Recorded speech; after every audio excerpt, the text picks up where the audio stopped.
Hello friends, this is Bapi Sardar. Welcome to my channel. আজ এই ভিডিওর মাধ্যমে আমরা মাইক্রোসফট এক্সেলের একটা ম্যাজিক ট্রিক শিখব। তো ভিডিওটা স্কিপ না করে এন্ড পর্যন্ত দেখুন। আমাদের এখানে এই সিটের মধ্যে কিছু এমপ্লয়ি র ডেটা আছে, যেমন employee ID, employee name, designation এবং বেসিক। আমাদের এখানে এই র ডেটা থেকে ডেজিগনেশন ওয়াইজ এমপ্লয়ি লিস্টটাকে ফিল্টার করতে হবে। তো এটা করার জন্য আমরা একটা অ্যাডভান্স ট্রিক অ্যাপ্লাই করব। তো চলুন ভিডিওটা স্টার্ট করি। আমরা এই পাশের ওয়ার্কিং সিটে চলে আসব। ওয়ার্কিং সিটে এসে আমরা এই ডেভেলপার অপশানে আসবো। ডেভেলপার অপশান থেকে আছে ইনসার্ট অপশান, আমরা এটাতে ক্লিক করব। ক্লিক করার পরে এখানে আছে অপশন বাটন, আমরা অপশন বাটনে ক্লিক করব। ক্লিক করার পরে আমরা এখানটায় অপশন বাটনটা ক্রিয়েট করব। রাইট ক্লিক করব, এর উপর রাইট ক্লিক করে এডিট টেক্সট করব, করে আমরা এখানে অ্যাকাউন্টস ডিপার্টমেন্ট, আমাদের অ্যাকাউন্টস ডিপার্টমেন্ট, মার্কেটিং ডিপার্টমেন্ট এবং প্রোডাকশন ডিপার্টমেন্ট, তিনটে বাটন ক্রিয়েট করব। আমরা এটাকে কপি করব,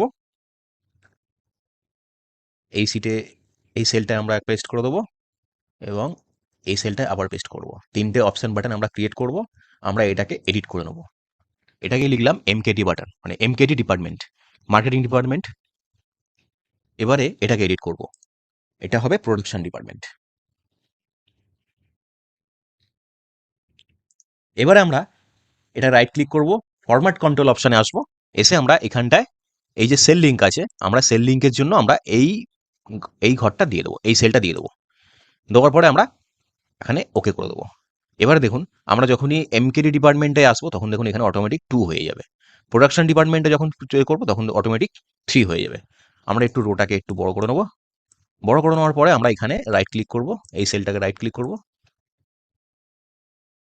এই সেলগুলোকে রাইট ক্লিক করে আমরা কালার ফিল করে দেবো। আমরা ব্যাকগ্রাউন্ড কালার একটা ফিল করে দেবো, যে কোনো একটা, সরি, আমরা এক একটার জন্য এক এক রকম কালার ফিল করব।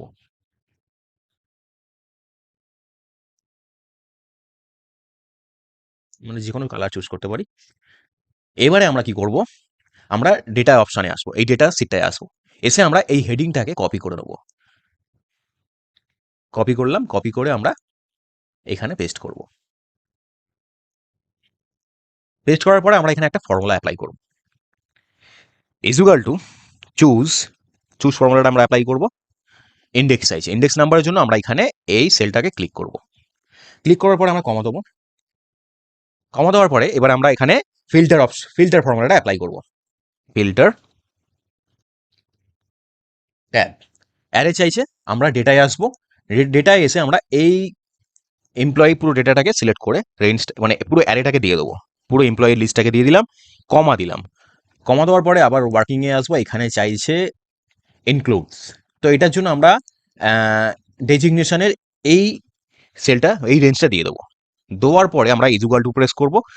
ইজুগাল টু দেওয়ার পরে এবার আমরা এখানে ডবল ইনভার্টেড কমার মধ্যে লিখবো অ্যাকাউন্টস ডিপার্টমেন্ট, ব্র্যাকেট ক্লোজ করব, কমা দেবো। কমা দেওয়ার পরে আমরা এই যে ফিল্টার থেকে লাস্ট পর্যন্ত যে ডেটাটা আমরা যে ফর্মুলাটা আমরা অ্যাপ্লাই করলাম ওটাকে কপি করব। কপি করার পরে আমরা এখানে এই পাশের এতেই আবার পেস্ট করে দেবো।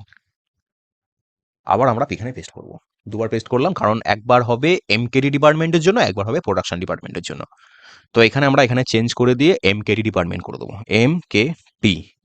আর এখানে আমরা দেবো প্রোডাকশন ডিপার্টমেন্ট, PROD।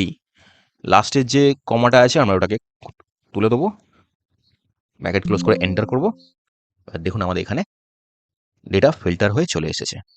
এবারে যখনই আমরা এমকেডি ডিপার্টমেন্টে এই বাটনে অপশন বাটনে চুজ করব, দেখুন অটোমেটিক এমকেডি ডিপার্টমেন্টের র ডেটাটা ফিল্টার হয়ে চলে আসবে। এবার যখন প্রোডাকশন ডিপার্টমেন্টে আমরা যখন অপশানে চুজ করবো তখন দেখুন প্রোডাকশন ডিপার্টমেন্টের এমপ্লয়ি ডেটা এখানে চলে আসছে। তো আমরা এইটাকে হাইড করে দেবো। হাইড করার জন্য আমরা জাস্ট ফন্ট কালার হোয়াইট করতে পারি, ব্যাস হোয়াইট করলাম। এবার আমরা যদি অ্যাকাউন্টস ডিপার্টমেন্ট চুজ করি, অ্যাকাউন্ট ডিপার্টমেন্টের ডেটা ফিল্টার হয়ে চলে আসবে। এমকেডি ডিপার্টমেন্ট যদি চুজ করি, এমকেডি ডিপার্টমেন্টের ডেটা ফিল্টার হয়ে চলে আসছে। আর যদি প্রোডাকশন ডিপার্টমেন্ট চুজ করি তাহলে প্রোডাকশন ডিপার্টমেন্টের ডেটা ফিল্টার হয়ে চলে আসছে। তো এই ধরনের আরও ইনফরমেটিভ ভিডিও পাওয়ার জন্য এই চ্যানেলটিকে লাইক, কমেন্ট এবং শেয়ার করবেন। আর প্লিজ সাবস্ক্রাইব করবেন আরও যাতে এরকম ইন্টারেস্টিং ভিডিও আপনাদের জন্য বানাতে পারি। আর শেয়ারটা বন্ধুরা বেশি বেশি করে করবেন, যাতে আপনার মতো যারা এক্সেলে দুর্বল তারাও এই চ্যানেলের মাধ্যমে উপকৃত হতে পারে। থ্যাংক ইউ বন্ধুরা।